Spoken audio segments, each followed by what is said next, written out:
আল্লাহ তা'বুদু ইল্লাল্লাহ, তোমরা আল্লাহ ছাড়া অন্য কারো ইবাদত করবে না। আসসালামু আলাইকুম ওয়া রাহমাতুল্লাহ। নাহমাদুহু ওয়া নুসাল্লি আলা রাসূলিহিল কারীম, আম্মা বা'দ। ফাআউযু বিল্লাহি মিনাশ শাইতানির রাজীম। বিসমিল্লাহির রহমানির রহিম। ওয়া লাকাদ আরসালনা নূহান ইলা কওমিহি ইন্নী লাকুম নাযীরুম মুবিন। সাদাকাল্লাহুল আযীম। সম্মানিত প্রিয় ভিউয়ার্স, আরেকটি নতুন ভিডিও নিয়ে উপস্থিত হয়েছি আমি আপনাদের সম্মুখে। তো ভিডিওটি কি নিয়ে হবে আপনারা তো থাম্বনেল দেখে অনেকটা বুঝেই নিয়েছেন। তো দেখুন, একটি গুরুত্বপূর্ণ ভিডিওটি স্কিপ না করে পুরো ভিডিওটি দেখবেন। তো দেখুন, আপনার ঘটনা হচ্ছে নূহ আলাইহিস সালামকে নিয়ে। অনেক বড় ঘটনা আপনার, সেই ঘটনা বলতে গেলে আপনার 3 ঘন্টা লেগে যাবে, কিন্তু অত বড় ঘটনা আপনাদের সম্মুখে কেমন করে আমি তুলে ধরবো। তো যাই হোক, একটা আয়াত, দুটো আয়াত, 3টে 5টা এইরকম আয়াত তুলে তুলে আপনাদের সম্মুখে তুলে ধরার আমি চেষ্টা করবো ইনশাআল্লাহ। আল্লাহ রাব্বুল আলামিন আয়াতে কারিমার মধ্যে কি বলেন? ওয়ালাকাদ আরসালনা নূহান ইলা কওমিহি ইন্নী লাকুম নাযীরুম মুবিন।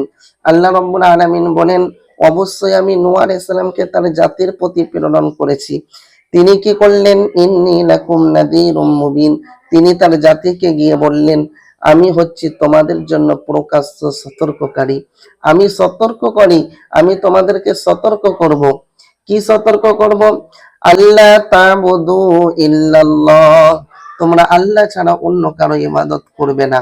তোমরা আল্লাহ ছাড়া অন্য কারো ইবাদত করো না। কারণ তারা আপনার ইবাদত করতো আল্লাহ ছাড়া অন্য কারো ইবাদত করতো। কাদের ইবাদত করতো?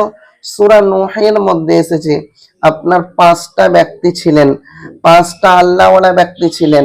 Number 1 Wadd, number 2 Suwa, number 3 ইয়াগুসা, নাম্বার 4 ইয়াউক, নাম্বার 5 নাসরা। এই 5 জন আপনার আল্লাহর ভালো বান্দা ছিল, কিন্তু ইনারা আপনার মৃত্যুর পর তাদেরকে নিয়ে আপনার পুজো করতে শুরু করে। তার জন্য নূহ আলাইহিস সালাম বলছেন, লা তা'বুদু, তোমরা ইবাদত করো না ইল্লাল্লাহ, মাগার আল্লাহ, আল্লাহ ছাড়া অন্য কারো ইবাদত করো না। যখন এই কথা বললেন তখন আরো বললেন যে ইন্নী আখাফু আলাইকুম আযাবা ইয়াউমিন আলীম, তোমরা যদি আল্লাহ ছাড়া অন্য কারো ইবাদত করো তো অবশ্যই আমি তোমাদের জন্য এক যন্ত্রণাদায়ক দিনের আযাবের ভয় করছি। তোমরা এইসব করো না, তোমরা আল্লাহ ছাড়া অন্য কারো ইবাদত করবে না। তখন কি করলো জানেন?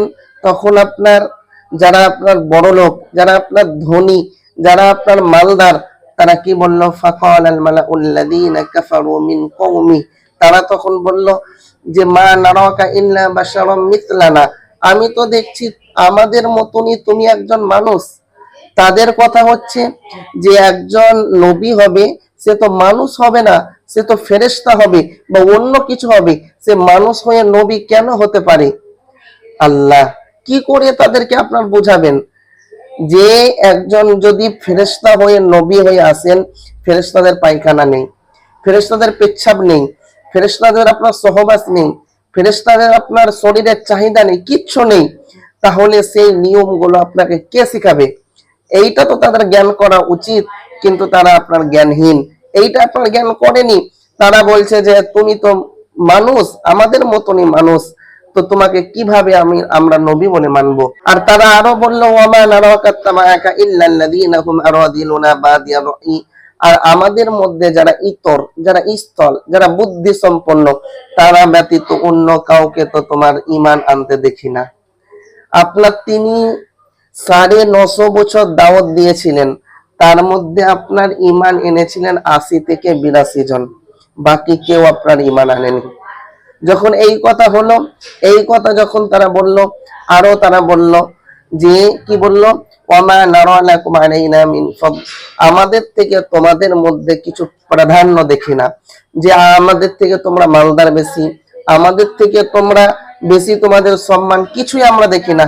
বাল নাযুন্নুকুম কাযিবিন, আমরা তো দেখছি যে তোমরা সবাই মিথ্যাবাদী। নাউযুবিল্লাহ। এইভাবে তেনাকে আপনার অপমান করা হয়েছিল, এইভাবে তেনাকে অপমান করেছিলেন। নবীকে যিনারা ঈমান এনেছিলেন তিনাদেরকেও অপমান করা হয়েছিল। যাই হোক সম্মানিত প্রিয় ভিউয়ার্স, এই ভিডিওটি আর আমি বাড়াচ্ছি না, দেখা হচ্ছে আপনাদের সম্মুখে নতুন কোন একটি ভিডিওতে শীঘ্রই। এর পরবর্তী ভিডিও এই নূহ আলাইহিস সালামের নিয়েই আমি কথা বলবো ইনশাআল্লাহ। একটা একটা করে আমি সম্পূর্ণ ঘটনাটা আপনাদেরকে তুলে ধরবো ইনশাআল্লাহ। তো আপনারা যদি চ্যানেল থেকে দেখেন অবশ্যই চ্যানেলটিকে সাবস্ক্রাইব করবেন, আর পেজ থেকে দেখলে অবশ্যই পেজটিকে ফলো করবেন। আসসালামু আলাইকুম ওয়া রাহমাতুল্লাহ।